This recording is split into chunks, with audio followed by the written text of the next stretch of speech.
Señoras y señores, bienvenidos a Tiempos Modernos. Inspirado en Hegel, Karl Marx escribió una vez que la historia se producía primero como tragedia y después se repetía como farsa. Marx se refería a la historia de los Bonaparte para ejemplificar dicho aserto, a la historia del Segundo Imperio Francés y a Napoleón III, que es de lo que hoy vamos a hablar. El 10 de diciembre de 1848, Luis Napoleón fue elegido primer presidente de la Segunda República Francesa por sufragio universal para un mandato de 4 años.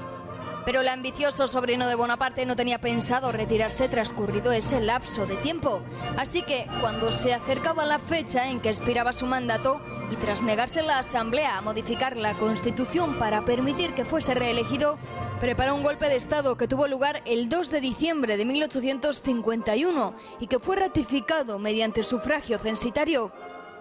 Esto le permitió modificar la Constitución y perpetuarse en el poder, lo que fue ratificado mediante otro referéndum, el 2 de diciembre de 1852, aniversario de la coronación de su tío Napoleón y de la batalla de Austerlitz.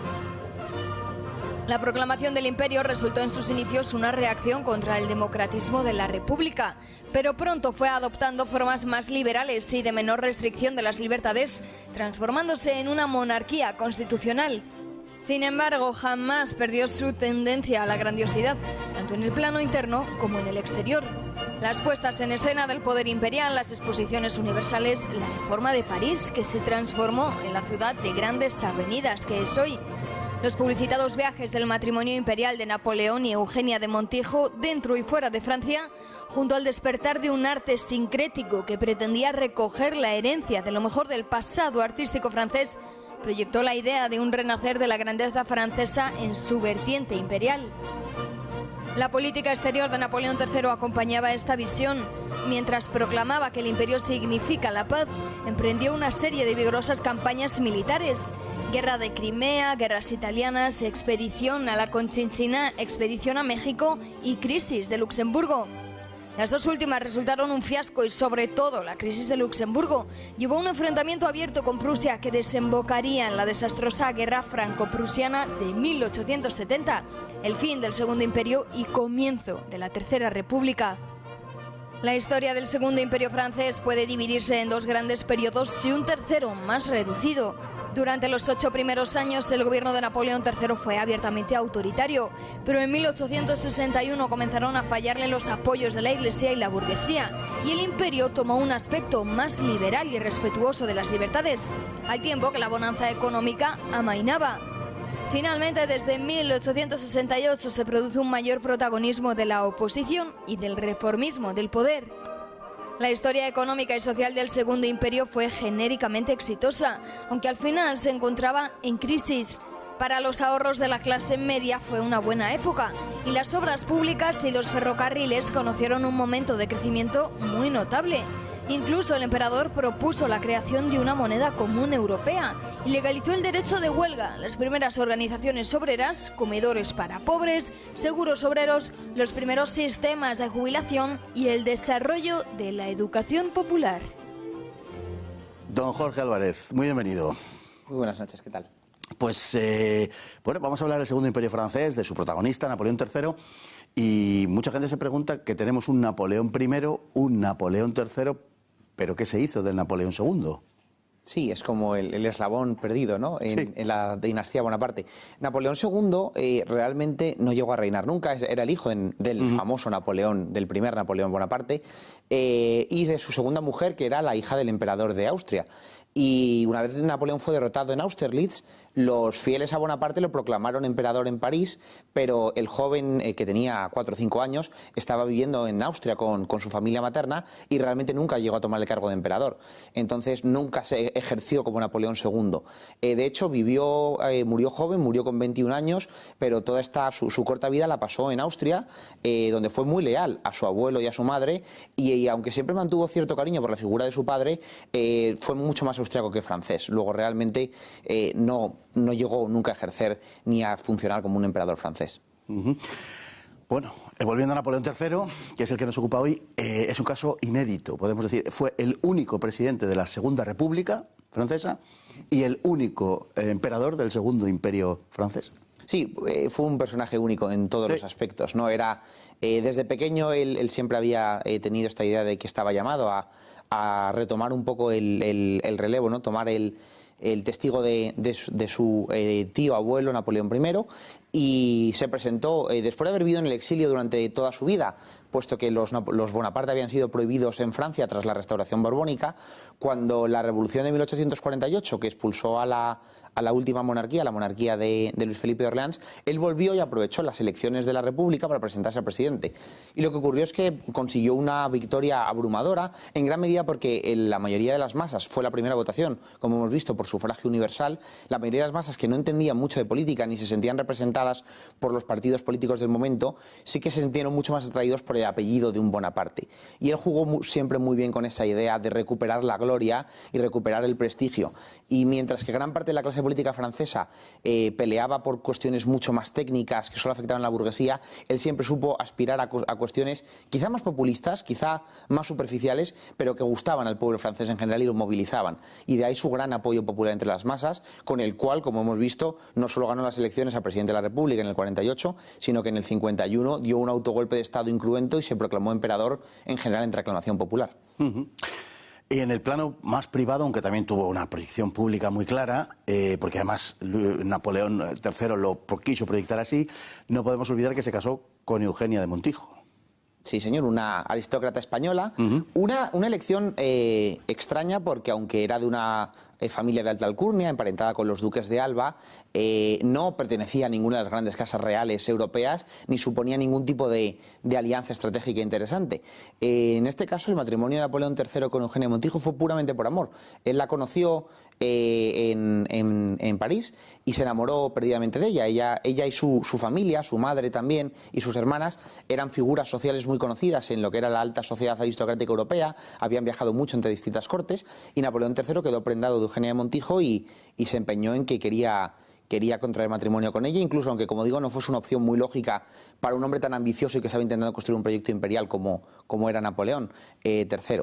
En este sentido, al final, él insistió tanto, Eugenia de Montijo al principio se resistió bastante, y solo cuando se cercioró, eso sí, de que Napoleón III estaba dispuesto a pasar por el altar, como le dijo ella literalmente, le dijo: si quiere llegar hasta mí, solo hay una vía y es a través de la Iglesia, y entonces contrayeron matrimonio y se convirtió en emperatriz del Segundo Imperio francés. Bueno, fue además una mujer que tuvo importancia, no solamente porque le dio una cierta prestancia al propio Napoleón, sino porque además tuvo un papel activo, impulsó a algunos personajes como Fernando de Lesseps, de gran importancia, lógicamente, en aquel momento, y bueno, de gran importancia, y la obra que nos ha legado, que todavía tiene una enorme importancia, Luis Pasteur, etcétera, ¿no? Sí, Eugenia de Montijo era una mujer extraordinariamente culta, ya digo, con una educación muy cosmopolita, y aunque nunca intentó tomar un papel político, ella siempre entendió que su papel como emperatriz no era político, pero sí era en gran medida cultural, por inclinaciones personales. Y como dices, pues fue mecenas de gran parte de las grandes mentes de Francia en el momento. La obra del Canal de Suez de Fernando de Lesseps fue un proyecto en el que ella invirtió mucho tiempo y animó a su marido a ayudarlo y a promocionarlo. Pasteur, por ejemplo, y sus investigaciones científicas, desde un punto de vista artístico-literario, fue amiga personal de Mérimée, uno de los grandes poetas del momento, y siempre se la consideró, pues eso, como el centro un poco de la vida cultural del Segundo Imperio, que fue muy esplendoroso en Francia. Sí, sí. Además, en ese sentido, en el plano estético, que es un reflejo, lógicamente, de cuestiones más profundas, el Segundo Imperio tuvo una cierta tendencia a una grandilocuencia, si se quiere decir así, pero también es verdad que tuvo una preocupación sincera por el arte y, como se ha dicho, esa tendencia sincrética a expresar la grandeza de Francia a través del arte, ¿no? Y un poco el caso de París, por ejemplo, en donde el París actual, la verdad es que procede de las reformas de Napoleón III. Completamente, sí. Si vemos París ahora mismo y la imagen que todo el mundo tiene de París, es el París que Napoleón III tiene en mente y que encarga a un arquitecto, al barón Haussmann. Y lo que hacen es literalmente demoler París entero, todo el viejo París, una ciudad medieval de calles estrechas, de pequeñas casas bastante insalubres, es demolida completamente y se construye encima un nuevo París que intenta reflejar esta grandiosidad de una ciudad moderna, con una racionalidad clásica en cierto sentido, pero que también quiere ser el ejemplo de la nueva modernidad europea, algo que está en el siglo XIX europeo, ¿no? Este optimismo del progreso y la modernidad está muy muy presentes, y se construyen estas inmensas avenidas, estas grandes obras como son la Ópera Garnier, como son las exposiciones universales y todos los grandes palacios, y verdaderamente pues este París majestuoso que conocemos todos es el mayor legado probablemente y la mayor representación de lo que Napoleón III quería hacer con Francia. Todavía resonaban los ecos del rey burgués, de Luis Felipe de Orleans, franceses enriqueceos, y fue una época de crecimiento económico en términos generales, aunque al final se complicaron un poco las cosas, y de una prosperidad bastante generalizada. Sí, Napoleón III, como digo, tenía un apoyo entre las masas muy importante, porque siempre se demostró que él era capaz de tratar un poco los problemas que verdaderamente se reflejaban, diríamos hoy, ¿no?, en la vida de la gente. Es decir, las políticas del imperio verdaderamente tenían un reflejo que el francés de a pie, incluido incluso las masas rurales, notaba, cosa que hasta entonces no había ocurrido con la mayoría de los gobiernos. Y por eso hubo una prosperidad económica muy grande. Es curioso, y esto ocurre con muchos gobernantes, que precisamente siendo él un gobernante más bien de talante conservador y autoritario, aunque tuvo un sincretismo no solo en el arte, sino también en la política, pero con ese perfil más bien autoritario y conservador, él promocionó enormemente el bienestar social y el progreso, y ya hemos visto derechos laborales como el derecho a huelga, el derecho a asociación, etcétera. Y sin embargo es precisamente a su caída cuando cae el imperio en 1870, cuando se produce por primera vez en la historia de Francia una revolución abiertamente comunista, ¿no?, abiertamente socialista en la Comuna de París de 1870. Esto es que a mí me resulta curioso cómo se ocurre muchas veces en la historia, y lo vemos con el caso también de las reformas sociales de los zares en Rusia, por ejemplo, como muchas veces cuando más prospera la economía y cuanto más se consigue avanzar en progreso social, es curiosamente cuando las fuerzas obreras y revolucionarias toman más fuerza, ¿no? Este es el viejo dicho de uno de nuestros intelectuales, de Donoso Cortés, ¿no?, que decía que las revoluciones son enfermedades no de pueblos pobres, sino de pueblos ricos. Sí, en pocos países verdaderamente pobres se produce una revolución. Donde no hay nada que repartir, donde no hay nada a lo que aspirar, lógicamente, la revolución no encuentra un motor, y en cambio sí donde hay agravios comparativos muy llamativos, ¿no? Bueno, quizá en cuanto al Segundo Imperio, la característica, además de esa prosperidad de la que hemos hablado y de ese espíritu burgués generalizado, podemos también situarla en la política exterior del Segundo Imperio. Sobre todo en los primeros años, casi hasta el final, podemos decir, aunque los últimos serían otra cosa, fue una política exterior bastante exitosa y que puso a Francia en la primera línea de la política internacional europea. Sin duda alguna. Francia en la primera mitad del siglo XIX tiene el problema de que se percibe, aunque todo el mundo lo reconoce como una potencia, se percibe que es un país bastante inestable, que viene con el estigma de haber sido el enemigo a derrotar en las guerras napoleónicas, y que cada poco tiempo además está sufriendo convulsiones internas y revoluciones. Luego le falta un poco esa imagen de solidez para convertirse en una potencia que sea respetada de igual a igual con los demás. Esto es algo que intenta Luis Felipe de Orleans con las campañas de Argelia, cuando empieza la colonización francesa de África, y que Napoleón III va a llevar a su última esencia, iniciando varias aventuras. En 1848, por ejemplo, el ejército francés interviene en Italia para ayudar al Papa, lo comentábamos el otro día, hablando de la unificación de Italia. Luego intervendrá también para apoyar al reino de Saboya contra los austriacos. Se lanzará, en fin, en distintas aventuras, al principio, digo, más reducidas dentro de Europa, y luego ya directamente fuera, para crear un segundo imperio, lo que se llama el Segundo Imperio Colonial Francés. El primero, que es el que desapareció después de las guerras napoleónicas, el que habían construido a lo largo del siglo XVIII, en América, en la India, y que es completamente devastado por los ingleses, y va a ser con Napoleón III cuando se cree el Segundo Imperio Colonial Francés, que será un imperio enorme y que no cae hasta 1960, 1970. Así es, así es. En esa política exterior también tenemos el caso del enorme fiasco de México. Sí, allí hay una de estas aventuras, ya en la última etapa, probablemente muy sorprendente cuando la pensamos desde este punto, ¿no? Y es cómo decide dar el salto y embarcarse en México el imperio francés en ese momento. Esto venía por los problemas que tenía México de deuda en ese momento, el gobierno de Benito Juárez, que decidió no pagar la deuda que tenía con tres países principalmente, que eran Francia, Gran Bretaña y España. Y los tres se coaligan y lanzan una expedición conjunta para intentar obligar al gobierno mexicano a respetar sus obligaciones y sus compromisos.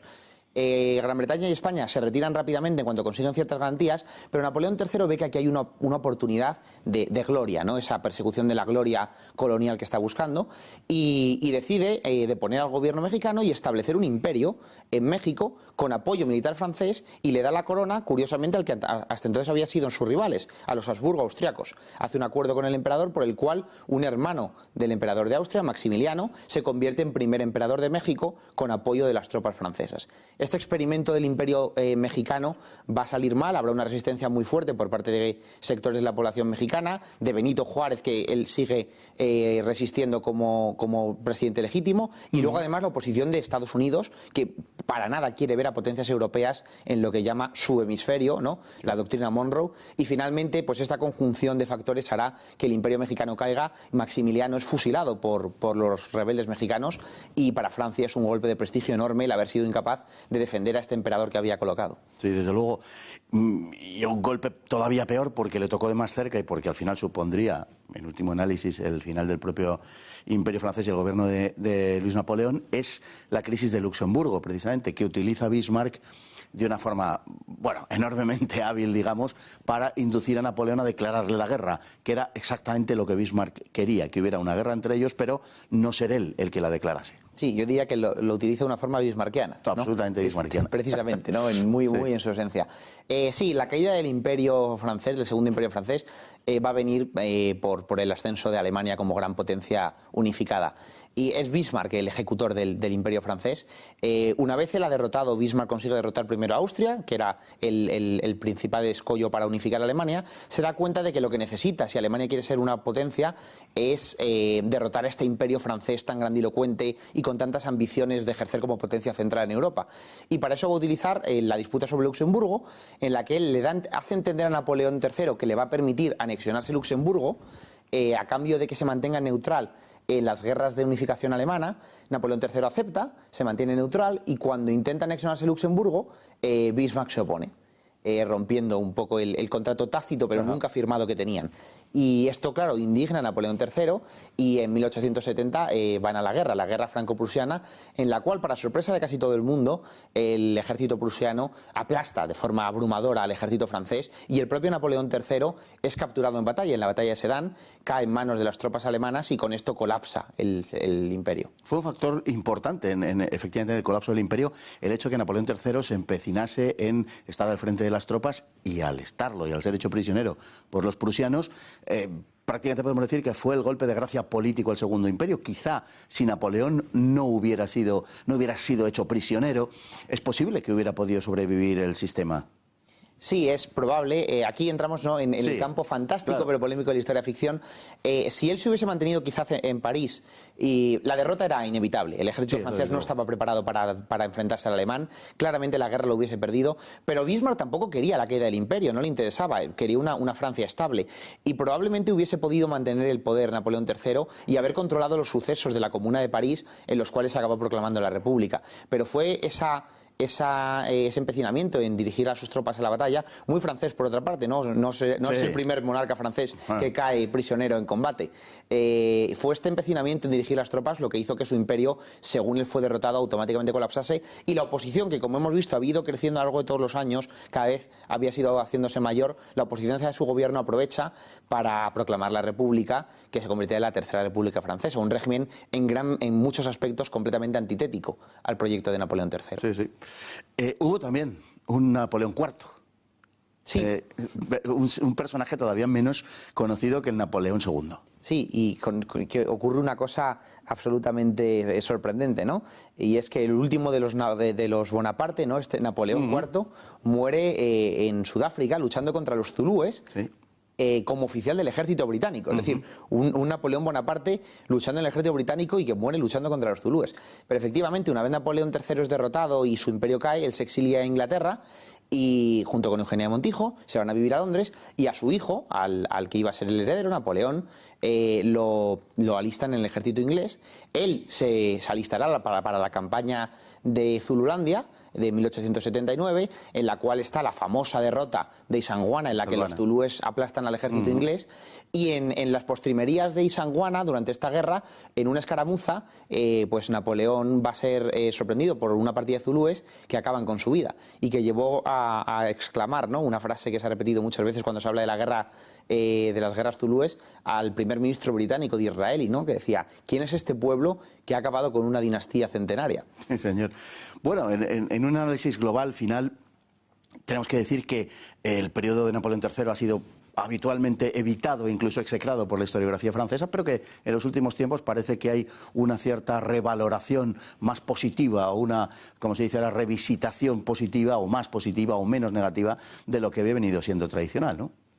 Sí, claro, en el momento inmediato a su caída, como decía, la Tercera República no fue muy partidaria de rescatar el legado del imperio, y más bien emprendió un camino distinto de una democratización muy rápida, un proceso de laicización muy grande, contrario a lo que Napoleón III y Eugenia de Montijo, muy católicos los dos, sobre todo ella, siempre habían intentado, y por lo tanto, digamos que los sucesores de Napoleón en Francia nunca quisieron rescatar su legado inmediatamente.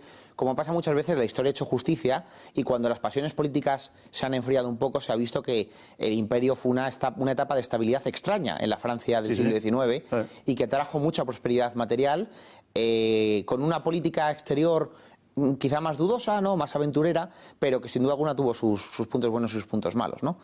Y ojalá, ¿no?, con todas las figuras históricas, el paso del tiempo enfriase siempre esas pasiones políticas y permitiese un juicio un poquito más ponderado, que para eso estamos los historiadores, y es la función del tiempo. Así es, aunque hay algunos personajes que parecen no dar nunca lugar a ese enfriamiento. ¿Qué le vamos a hacer? Pues don Jorge Álvarez, muchísimas gracias por estar con nosotros, y esperamos contar con usted próximamente también. Tenemos muchos temas de los que hablar. Y a todos ustedes igualmente muchísimas gracias por estar ahí día tras día, y hasta el próximo programa, si Dios quiere.